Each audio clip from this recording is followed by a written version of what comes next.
सैकड़ों सालों तक जापान में चाय लोगों का पसंदीदा पेय रही।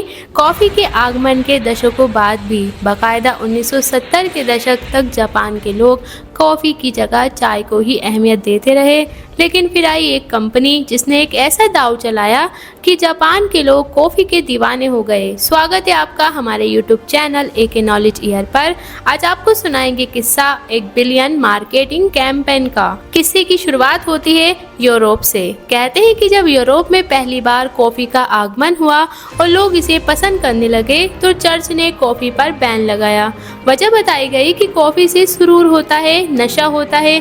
हालांकि असली वजह दूसरी थी। दरअसल कॉफ़ी की खोज मिडिल ईस्ट में हुई थी, इसलिए चर्च ने इसे मुस्लिम ड्रिंक मानकर कॉफ़ी पर बैन लगा दिया। इसके बाद 16वीं शताब्दी में रोमन कैथोलिक चर्च के एक पोप हुए क्लीमेंट 8वें। एक रोज़ इत्तेफाक से किसी ने उन्हें कॉफ़ी दे दी और अनजाने में पोप ने भी पी ली। मुस्लिम ड्रिंक कॉफ़ी पीकर पोप को इतना अच्छा लगा कि उन्होंने फ़ौरन कॉफ़ी पर बैन हटाते हुए इसे ईसाई ड्रिंक डिक्लेयर कर दिया। मतलब किसी खान पान को किसी धर्म विशेष से जोड़ने पर मोनोपोली हमारी नहीं है।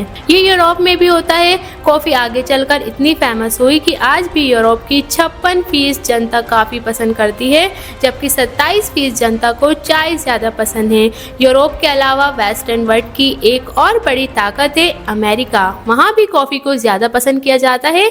यूरोप और अमेरिका में जब इंडस्ट्रियलाइजेशन और ग्लोबलाइजेशन की शुरुआत हुई, कॉफ़ी को भी बाकी तमाम चीज़ों की तरह एक्सपोर्ट किया गया। कॉफ़ी ने तमाम देशों में अपनी जगह बनाई, लेकिन एक देश था जो कॉफ़ी से 1970 तक महरूम रहा। जापान में पहली बार कॉफ़ी 1700 में ही आ गई थी, यानी 18वीं सदी की बिल्कुल शुरुआत में डच ट्रेडर से इसे लेकर आए। लेकिन जैसा हमने पहले बताया, जापान के लोगों के लिए चाय का स्पेसिफिक इम्पोर्टेंस था, इसलिए कॉफ़ी जापान में पनपी नहीं, चलन में नहीं आई। वर्ल्ड वार 2 के समय तो जापान ने कॉफ़ी पर बैन ही लगाया, क्योंकि जैसा हमें पता है कॉफ़ी पश्चिमी देशों से आयात की जाती थी और जापान उनसे लड़ाई लड़ता था। सेकेंड वर्ल्ड वार के ख़ात्मे के बाद जापान और पश्चिम के रिश्ते सुधरे भी। 1950 में कॉफ़ी पर बैन हटा, लेकिन इसके बावजूद अगले 2 दशक तक जापान में कॉफ़ी की बिक्री नाम मात्र चली। सेकेंड वर्ल्ड वॉर के बाद कॉफ़ी की कई बड़ी कंपनीज़ ने जापान में इस उम्मीद में इन्वेस्ट किया कि भारी मुनाफा कमाएंगे, क्योंकि तब चल नहीं रही थी वहाँ। लेकिन 2 दशक की कोशिश के बाद भी सब फेल रहे। असफलता ऐसी रही कि कई कंपनीज़ को अपना बोरिया बिस्तर समेटकर जाना पड़ा जापान से। इन कंपनीज़ में से एक का नाम था नेस्ले, जो आज भी दुनिया में कॉफ़ी के बड़े ब्रांड में से एक है। नेस्ले की शुरुआत हुई 1866 में। स्विट्ज़रलैंड की कंपनी है।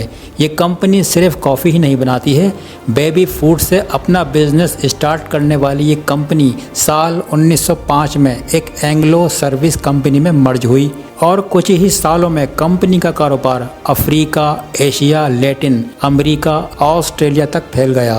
पहले विश्व युद्ध से ठीक पहले का दौर कंपनी के लिए पहले इपॉक मतलब ब्यूटीफुल एज जैसा रहा। 1914 से लेकर 1918 तक, यानी पहले विश्व युद्ध के टाइम भी कंपनी खूब फूली फली। हालांकि 1919 से 1938 तक दुनिया की हालत अच्छी नहीं थी, मगर कंपनी ने साल 1921 में नेस्कैफ़े इस नाम से कॉफ़ी के ब्रांड को लॉन्च किया।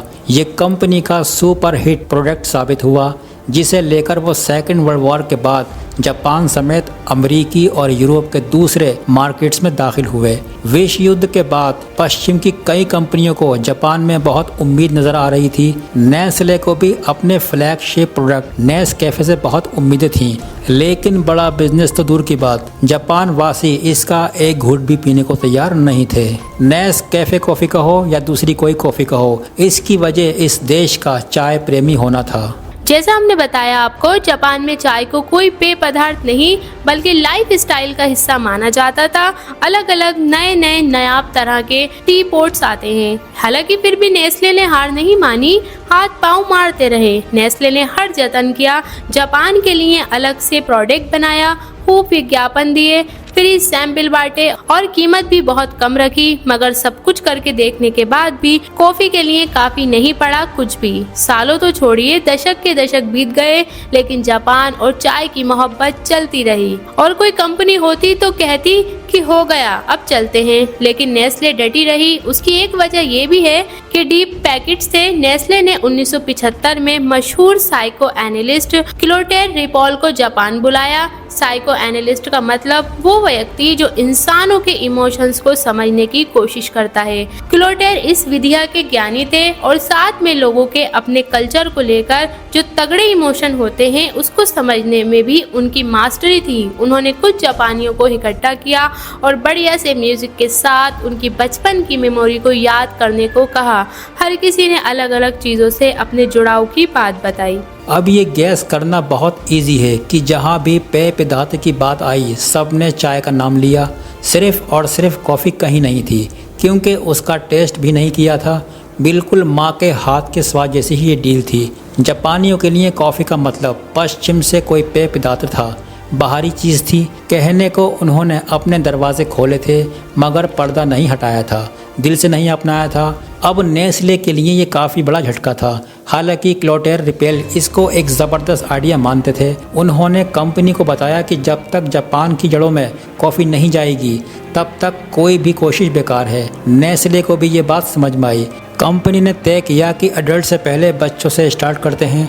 इसके बाद कंपनी ने कॉफ़ी फ्लेवर वाली कैंडीज़ की झड़ी लगाई। हर जगह जहां बच्चे होते वहां कंपनी की कई कॉफ़ी फ्लेवर वाली कैंडीज़ नज़र आने लगी। मामला जमने लगा और ये वाला आइडिया काम करने लगा।